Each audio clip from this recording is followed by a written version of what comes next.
आदाब, मैं Mohammad Amjad Ali prime time में आपका खैर मकदम है।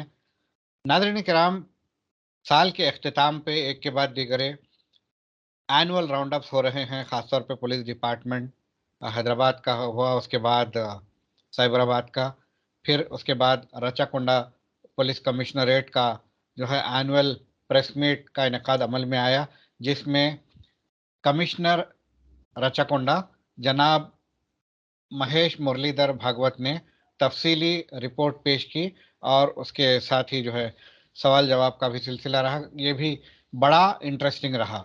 हमारे पास मौजूद है रचकुंडा पुलिस कमिश्नरेट की 2022 की एनुअल रिपोर्ट। आइए इस रिपोर्ट का सरसरी जायजा लेते हैं। हमारे साथ मौजूद हैं सीनियर सहाफ़ी और तजिया निगार जनाब सैयद इनामुर रहमान गयूर साहब। गयूर साहब, आपका बीबीएन चैनल पर खैर मकदम है। बेहद शुक्रिया आपका। आपको, आपके नाजरीन को मेरा आदाब। आदाब। तो आपने जिस तरह से एक के बाद दीगरे हैदराबाद सिटी पुलिस, उसके बाद फिर साइबराबाद पुलिस का जो है जायज़ा लिया, अब बारी आती है रचाकोंडा पुलिस कमिश्नरेट का जायज़ा लेने की। तो खुलासा आप इनिशियली क्या फरमाएंगे इस ताल्लुक से?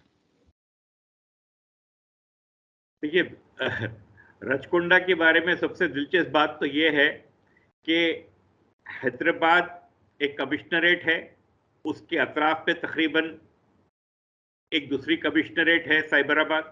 हम्म। और जो एक जमाने में साइबराबाद ईस्ट कहलाता था इलाका, वो एक जी। अलग जो है कमिश्नरेट पे तब्दील होकर वो हम्म। रचकुंडा कमिश्नरेट कहलाई। जी। अब रचकुंडा कमिश्नरेट एक तकरीबन 5,000 स्क्वायर किलोमीटर उससे ज्यादा एरिया के ऊपर मुहित है। जी। 45 लाख की आबादी के पुलिसिंग नीड्स को जो है देखती है।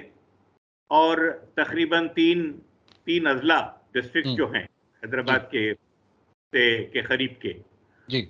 उन अजला के बहुत सारे इलाकों को इस कमिश्नरेट में शामिल रख के इसकी पुलिसिंग का काम रचकोंडा कमिश्नरेट को दिया गया है। और ये भी इत्तेफाक की बात है, हुस्न इत्तेफाक की भी कहिए, एक दिलचस्प बात भी कहिए कि शुरू से लेकर आज तक भी तकरीबन 7 साल होने को आ गए।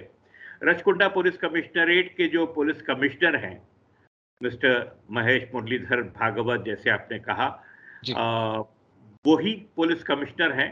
और ये देखने में आता है कि वो मुसलसल इस तगोदो में लगे हुए हैं कि उस कमिश्नरेट के हालात को, मामलात को बेहतर से बेहतर बनाया जाए।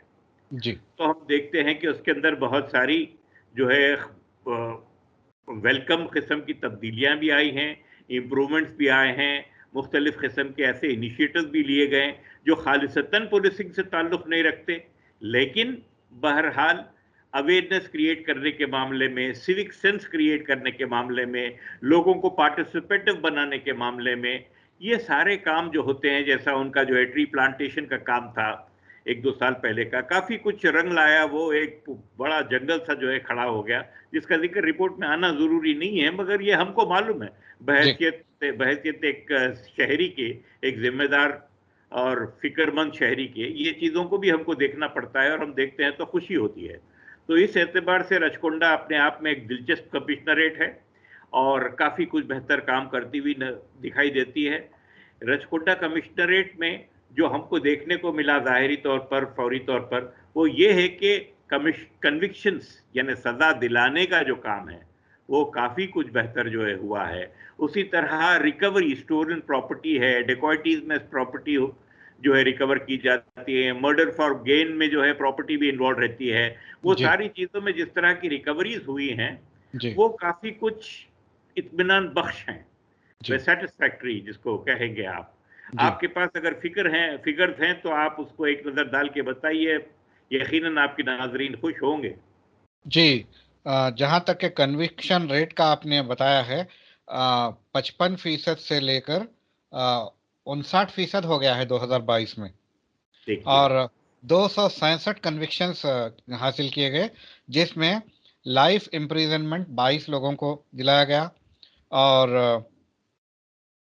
20 साल या उससे बढ़कर की सज़ा 5 क्रिमिनल्स को दिलाई गई और 10 साल की सज़ा 3 को, 7 साल की सज़ा 1 को और 5 साल की सज़ा 5 मुजरिमीन को।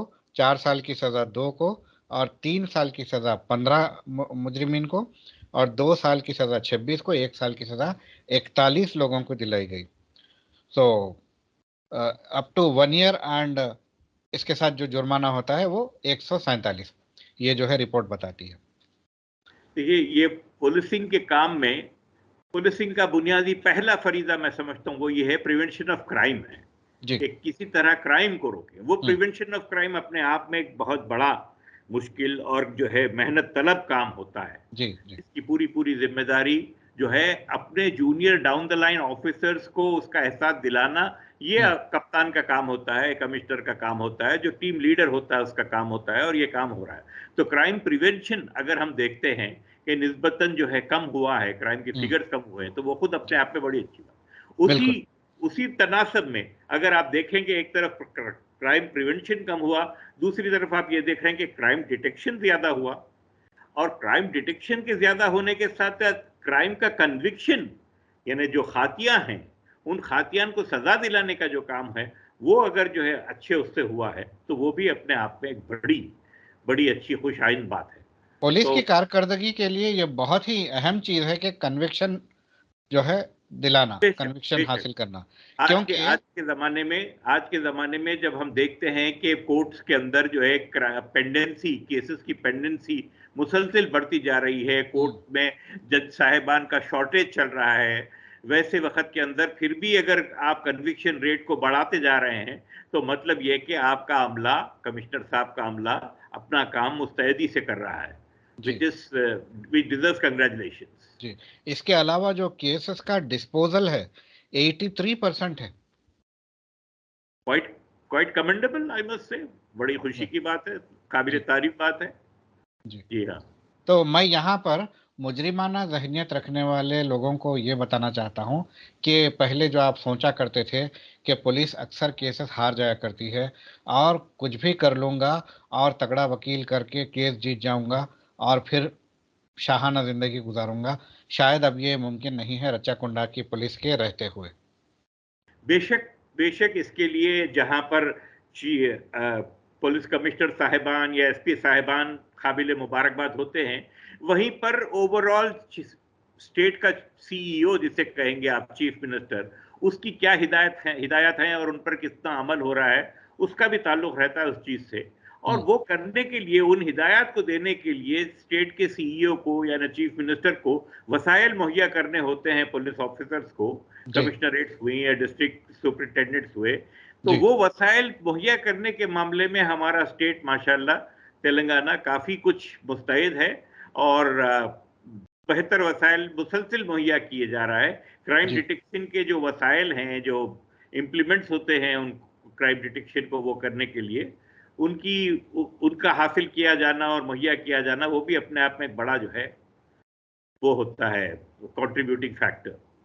तो कन्विक्शन का जहां तक मामला है, 2019 में 67% था, 2020 में 73%, 2021 में 78%, 2022 में 93%, 93% कन्विक्शन रेट है। तो इस लिहाज से रचाकोंडा कमिश्नरेट तेलंगाना में सफ़े अव्वल में है। काबिल मुबारकबाद है रचकुंडा कमिश्नरेट इस काम के लिए। 93% कन्विक्शन रेट हासिल करना ये बहुत अच्छी बात है। ये ओवर द ईयर एक्यूमुलेट होते हुए आता है, ट्रायल्स चलते रहते हैं और उसके मुस्तैदी से उन पे काम होता रहता है। तो हम्म। बाकी एक्यूमुलेट होकर जब वो होते हैं तो साल के आखिर में आप देखते हैं कि बहुत हाई कन्विक्शन रेट ऑब्टेन कर लिया है। और जी मैं समझता हूँ कि रचकुंडा इस मामले में अव्वल नंबर पर है, तो बेइंतहा काबिल सताइश काम है वो। जी। जैसा कि आपने बताया कि ओवर द ईयर्स एक्यूमुलेट होते आए हैं, तो 6,674 केसेस अंडर इन्वेस्टिगेशन थे पिछले साल, पिछले सालों में, जो कैरी फॉरवर्ड हुए, और अब जो है 27,864, ये जुमला केसेस मिला के 34,538 केसेस हुए हैं। तो इसमें से 83% डिस्पोज हो गए हैं। बहुत अच्छे, जी। बहुत अच्छे, ये बड़ी अच्छी बात है। अगर अदलिया में जजेस का इजाफा हो जाए तो हो सकता है ये 100% भी हो जाए। यकीनन ये कन्विक्शन रेट और हायर होगा और पुलिस का परफॉर्मेंस और भी ज्यादा ब्राइट होकर नजर आएगा। जी जी। तो आप खवातीन के खिलाफ जराइम रच्चाकुंडा में क्या आप किस तरह से देखते हैं? आप एक बार अगर फिगर्स आपके पास हैं दिखा सकते हो तो बड़ी अच्छी बात है, लेकिन जी देखिए रचकुंडा रचकुंडा एक मोस्टली रूरल बेस्ड कमिश्नरेट है। जी हाँ, जैसे कि हैदराबाद सिटी में रूरल मुश्किल ही से कोई जगह हो कहला सकती है। जी साइबराबाद का पार्टली हिस्सा रूरल है, पार्टली बहुत ज्यादा अर्बन है। जी रचकुंडा में वैसी बात नहीं है, तो जी। वहां के जो क्राइम्स हैं वो हम्म। क्राइम्स के अंदर की नौयत अलग हो जाती है। बिल्कुल बिल्कुल। तो ये जो आंकड़े दिए गए हैं इसमें हरासमेंट एंड डोमेस्टिक वायलेंस थोड़ा ज्यादा हो गया है, 1704, यानी कि 21.45% का इजाफा हुआ है। वो इजाफा गो के जरा फिक्र अंगेज है, लेकिन ये भी तो देखिए आपके जिस तरह का प्रोफाइल है, इल्म की कमी, तालीम की कमी, life styles, living factors, living conditions और रोजगार वगैरह के वसाइल, वो सारी चीजों में क्या होता है कि जहां जहालत ज्यादा होती है, हम्म। इल्म की कमी ज्यादा होती है, वहां पर जो है इस तरह की चीजें और ज्यादा बढ़कर नजर आती हैं। तो ये जी हो रहा है वहां पर, जो कि अफसोसनाक है। मुझे यकीन है कि कुछ ना कुछ रोकथाम के लिए हो रहा है, लेकिन जी। उसके बरखिलाफ मैं समझता हूं अगर आप देखें तो औरतों के खिलाफ जो, जैसे कि मान लीजिए ट्रेन के अंदर, मेट्रो में, बस स्टेशन पर, ये सारी जगहों पर मुझे याद है कि जो है इनकी शी टीम बड़ी कारकर्द रही है हमेशा, जी बड़ी कारकर्द रही है। और इन लोगों ने डेकॉय ऑपरेशंस करके ट्रेनों में, बस स्टैंडों पर ऐसा करके जो है बहुत सारे वैसे हैरेसमेंट टू लेडीज और उनको परेशान करना, उनको कॉल्स जो है देकर परेशान करना, ये सारी चीजों के मामले में काफी मुस्तैदी दिखाई है। जी। मगर आप जब क्राइम तो क्राइम ही है, अब वो किसी झोपड़ी में हो रहा हो या किसी बंगलों में हो रहा हो या कोई महल में हो रहा हो या कोई होटल में हो रहा हो, क्राइम तो क्राइम एक ही गिना जाएगा, एक ही है। लेकिन जहां पर नंबर ऑफ हटमेंट ज्यादा है, नंबर ऑफ स्मॉल ड्वेलिंग्स, छोटी हम्म। छोटी रहने की जगह जो ज्यादा है, वहां पर ऐसी चीजें होती हैं और वो फौरन दिख के भी आ जाती है, तो आसानी से फौरन रिपोर्ट हो जाता है वैसा क्राइम। जी बरखिलाफ उसके दूसरी जगहों पे जरा देर लगती है क्राइम को रिपोर्ट होने में। जी। ये इस्मत दरी के मामलात गो के पिछले साल के मुकाबले में ज़रा सा कम हुए हैं। पिछले साल 377 थे, इस साल 372 हैं। बज़ाहिर तो रेट तो कम हुआ है, मगर इन 372 खवातीन की इस्मत तार तार हुई। क्या ये फिगर में आना मुनासिब है, ठीक है, अच्छा लगता है? ये चुभने वाला फिगर मुझे लगता है। ये एक आइडियल सिचुएशन में यही यही कोशिश की जानी चाहिए, होना भी ऐसा ही चाहिए आप। लेकिन ये भी तो देखिए कि रूरल एरियाज से सेमी अर्बन एरियाज से अर्बन एरियाज की तरफ लोगों का जो माइग्रेशन है, वैसे उसके अंदर पॉपुलेशन की ग्रोथ हो जाती है एरिया में। हम्म। हाँ, अब राजकुंडा भी अर्बन एरियाज में ज्यादा से ज्यादा कन्वर्ट होता जा रहा है, तो जब पॉपुलेशन की ग्रोथ होती है हम्म। तो क्राइम तो ऐसा दिखता है कि भाई थोड़ा सा कम हुआ है, लेकिन आप पॉपुलेशन की बनिस्बत देखेंगे तो सही मानों में कुछ ज्यादा ही कम हुआ है, उसकी रोकथाम हुई है। लेकिन हम्म। साथ ही साथ ये भी देखा जाता है कि भाई नंबर ऑफ पुलिस स्टेशन बढ़े हैं, पुलिस के वसाइल और ज्यादा बेहतर कर दिए गए, to personnel, number of people on the job, on the streets, on patrolling, ये हम्म। सारी चीजें भी बढ़ी हैं, तो उस मुनासिबत से कम होना चाहिए। मोलेस्टेशन यानी कि दस्त दराजी के मामलात में भी बेतहाशा इजाफा हुआ है। पिछले साल 496 था, इस साल 673 है। 35.69% इजाफा हुआ है। अफसोसनाक बात है जरूर, बावजूद इसके कि जो है molestation specially in public places के पर रोकथाम की काफी कोशिश की जा रही है, लेकिन लेकिन अभी भी बहुत सारे वसाइल की कमी भी कही जा सकती है। और लोगों में कुछ बेरोजगारी का बढ़ना, कुछ क्राइम की तरफ लोगों का ज्यादा मुतवज्जो हो जाना, सोशल कंडीशंस जो हैं उसके अंदर, शराब के ऊपर रोकथाम जो है नहीं है, नशे की नशावरी बहुत ज्यादा जो है बढ़ती जा रही है लोगों में, वो भी वजूहात बन जाती हैं, मोलेस्टेशन वगैरह ऐसी सेक्स रिलेटेड क्राइम्स। तो अफसोसनाक है, लेकिन यकीनन रचकुंडा पुलिस को इस तरफ तवज्जो देना चाहिए और फिगर को कम से कम पे लाना चाहिए। जी, उसी तरह पॉक्सो में भी इजाफा हुआ है। उन लोगों के जो डीसीपी साहिबान हैं, उनके जो डीसीपी क्राइम्स हैं, जी, उनके ऊपर भी आफरी हैं कि ओवरऑल तो फिर सारे जो क्राइम डिप्टी कमिश्नरेट्स होते हैं, रचकुंडा में 3 डिप्टी कमिश्नरेट्स हैं, एक भवनगिरी में है, एक एलबी नगर में है, और जो है एक जो है अपना मलकाजगिरी, यादवगिरी में है, मलकाजगिरी। मलकजगिरी में है। तो आप देखेंगे कि ये 3 कमिश्नरेट्स का जो इलाका है वो ज्यादा से ज्यादा जो है रूरल में आ सकता है, गो के इंडस्ट्रियलाइजेशन की वजह से और थोड़ा सा सेमी अर्बनाइजेशन की वजह से, एक्सपेंशन ऑफ द सिटी की वजह से, कुछ जो है लेआउट्स में नए मकानात बन रहे हैं, वो उसकी वजह से आप बोल सकते हैं उनको कि वो आ रहे हैं अर्बन कॉन्ग्लोमरेट में। लेकिन फिर भी रूरल इलाका बहुत ज्यादा है, और रूरल इलाके में ये जो क्राइम्स होते हैं सेक्स रिलेटेड, मोलेस्टेशन वगैरह के, वो बहुत कुछ जो है, बहुत कुछ शराब नौशी की वजह से, नशावरी की वजह से, और क्या कहते हैं कि बेरोजगारी का हाल, या एक आदमी फ्रस्ट्रेट होकर अपना कहीं ना कहीं कोई एक आउटलेट ढूंढता है, और वो आउटलेट अनफॉर्चुनेटली हमेशा उसकी उसकी बला जाके और खवातीन पर टूटती है। तो मोलेस्टेशन वगैरह, रेप वगैरह ऐसे इंसिडेंट बढ़ जाते हैं। जी, तो मर्द के जुल्म का शिकार खवातीन बन जाती हैं, और वो मर्द जो है अपनी बेरोजगारी का शिकार रहता है, या नशे की आदत, या जो है जुआबाजी की आदत, उसकी वजह से जो है वो होता है। लेकिन तो सोशल लेवल के ऊपर भी चेंजेस आना चाहिए जरूर। क्या आप समझते हैं कि नशा बिल्कुल बंद कर देना चाहिए? नशा बिल्कुल बंद कर देना चाहिए, ये तो मैं बहैसियत एक पढ़े लिखे आदमी के मैं कहूंगा कि पूरी तरह से बंद होना चाहिए नशे को। नशे की कोई गुंजाइश ही नहीं होना चाहिए सिविलाइज माशरे में। मगर मसला ये है कि जो नशे के आदी हैं, जो नशे का कारोबार करते, जो नशे से रगबत रखते, वो ही लोग भी ऐसे रहते हैं जो नशे का कारोबार भी करते और नशे की अपनी आदत की वजह से नशे को रुकवाना भी नहीं चाहते। हम्म।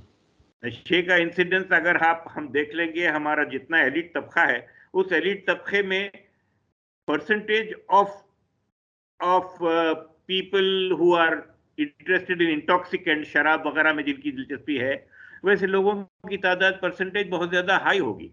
और ये अनफॉर्चुनेटली एक सिविलाइज मुतमद्दन होने का भी एक मिसाल समझी जाती है कि भाई क्या पिएंगे आप, शाम का वक्त है, ये जो है वो। हम्म।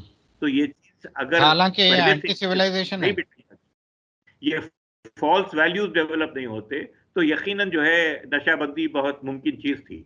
मगर हमारे मुल्क में नशा बंदी इस वजह से भी मुश्किल है क्योंकि ये होता है कि बहुत ज्यादा जो है रेवेन्यू नशा करने वालों की तरफ से आती है हुकूमत को।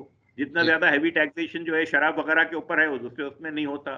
अब हम्म। जो एरक के कॉन्ट्रैक्ट्स होते हैं, सेंधी वगैरह निकालना करना, वो खदम खदम पर फैला हुआ कारोबार है, झाड़ है, उसमें से निकाला जाता है। तो वो जी। जो हैवी डोजेज ऑफ रेवेन्यू जो आती है हम्म। इसकी वजह से, उससे जो है हुकूमतें नहीं चाहती कि ऐसा करें। जी। लेकिन मैं उसके पॉजिटिव साइड पे आपको एक बात बताऊं कि जी। एनटीआर साहब जब चीफ मिनिस्टर थे कंबाइंड आंध्र प्रदेश के, और उन्होंने कुछ अरसे के लिए हम्म। नशाबंदी लागू की हुई थी, तो उस वक्त रेवेन्यू तो स्टेट की कम हुई थी जरूर, जी। लेकिन अस्पतालों में, दवाखानों में मरीज कम हो गए थे, जी। एक्सीडेंट के केसेस कम हो गए थे। हाँ, ऑर्थोपेडिक का से डील करने वाले ऑर्थोपेडिक सर्जन हुए, या जर्रा हुए, या हार्डवेयर हुए, या ऐसे लोग हुए, ये सब लोगों के कारोबार काफी कुछ ठप हो गए थे भाई, क्योंकि लोग शराब पीते नहीं थे और मोटरसाइकिल पे निकलते नहीं थे, एक्सीडेंट करते नहीं थे और हाथ पांव तोड़ते नहीं थे। तो ऐसे पॉजिटिव साइड पे बहुत कुछ है, किया जा सकता है।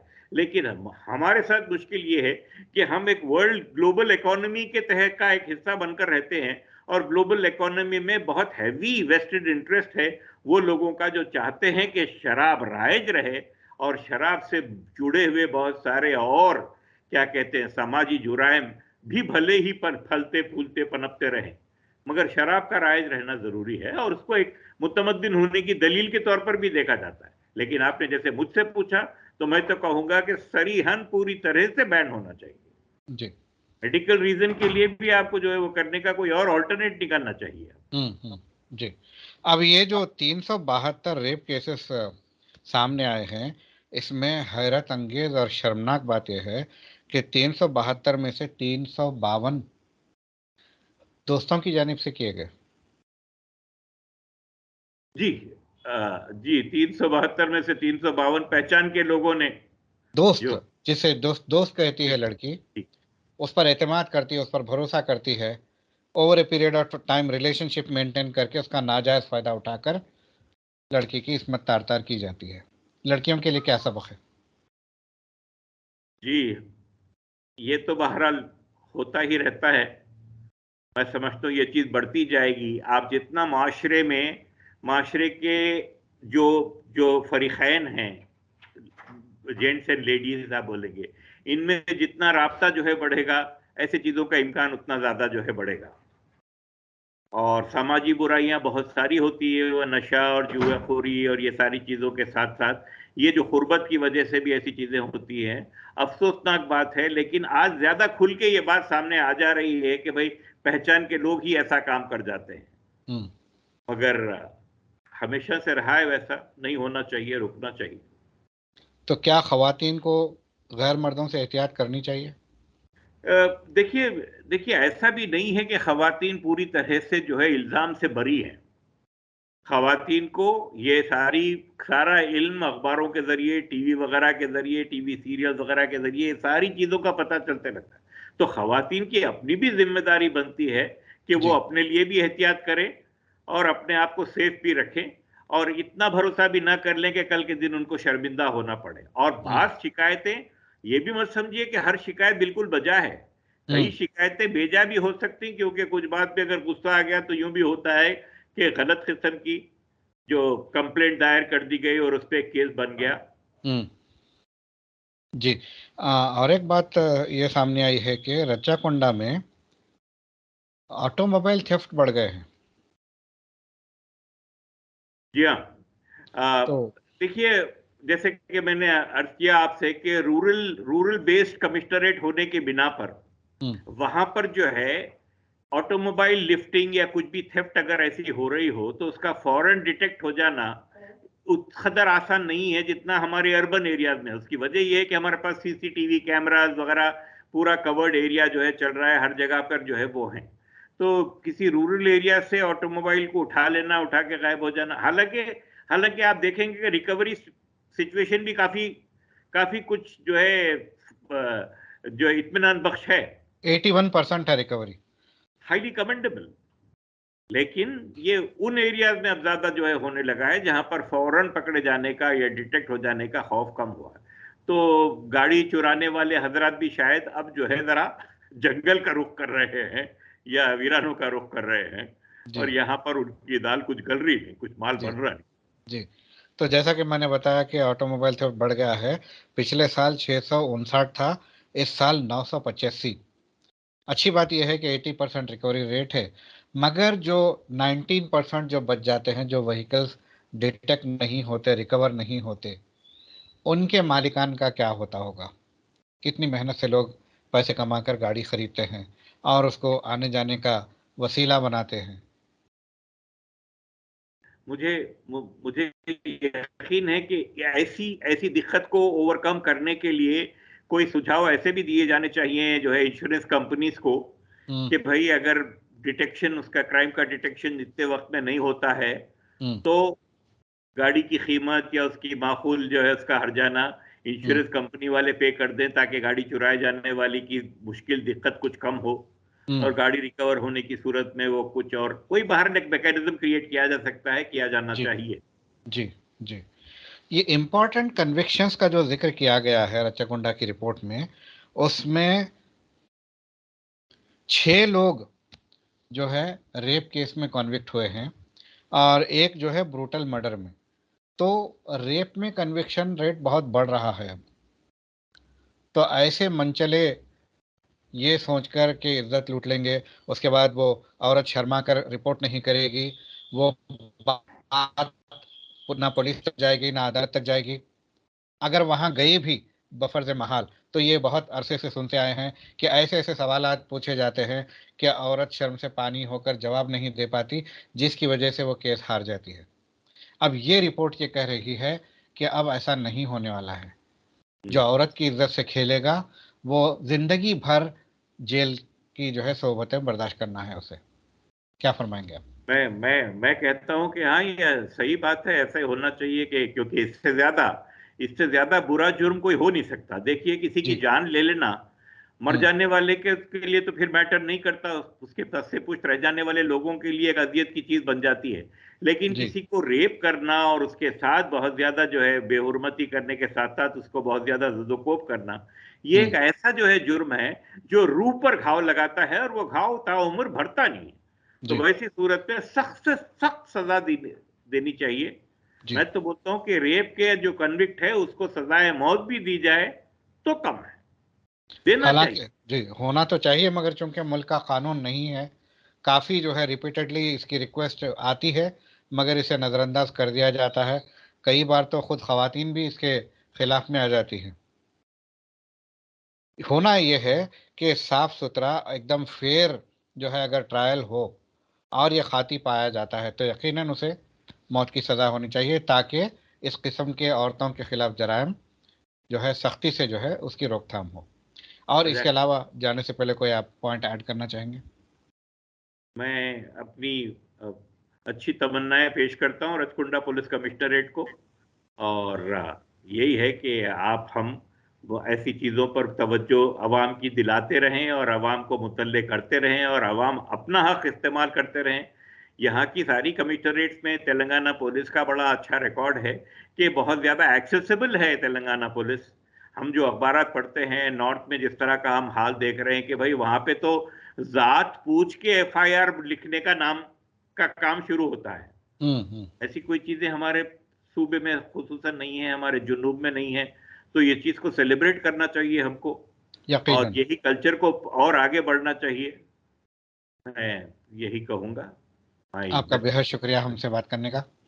शुक्रिया आपका, अच्छे सवालात उठाते हैं आप लोग, आपके खारीन नाजरीन भी जो है मुतल्ले होते रहते हैं। ये अवेयरनेस आनी चाहिए। बेहद शुक्रिया। तो नाजरीन, ये थे जनाब सैयद इनाम और रहमान गयूर साहब, जो कि रचकुंडा पुलिस का 2022 का एनुअल राउंड अप का जो है सरसरी जायज़ा ले रहे थे। इसमें अच्छी बातें सामने आई। ख़ासतौर पर इनकी स्पेशलिटी ये है कि ये किताब से हटकर भी बात करते हैं, और ऐसी जो है पते की बात होती है। जैसा कि रचाकुंडा की तरफ से प्लांटेशन का इन्होंने जिक्र किया है। यकीनन अगर पुलिस वाले या फिर कंपनी CSR के तौर पर इस किस्म के माहौलियात को बेहतर बनाने के काम करते हैं, इंसानियत की खातिर जो काम करते हैं, अपने नॉर्मल ड्यूटी से, अपने एम्बिट ऑफ वर्क से हट के अगर कोई काम करते हैं, तो यकीनन ये सिनर्जाइज होके एक खूबसूरत और हरा भरा सब्ज व शादाब तेलंगाना जो है आगे रोनमा होगा। अब देखना यह है कि इसका हमारे नाजरीन किस तरह से नोट लेते हैं। बहरहाल, अगर आपको हमारे प्रोग्राम्स पसंद आते हैं तो ज़्यादा से ज़्यादा इसे लाइक करें, शेयर करें और हमारे चैनल को सब्सक्राइब करें। हमें दीजिए इजाज़त। शब बखैर।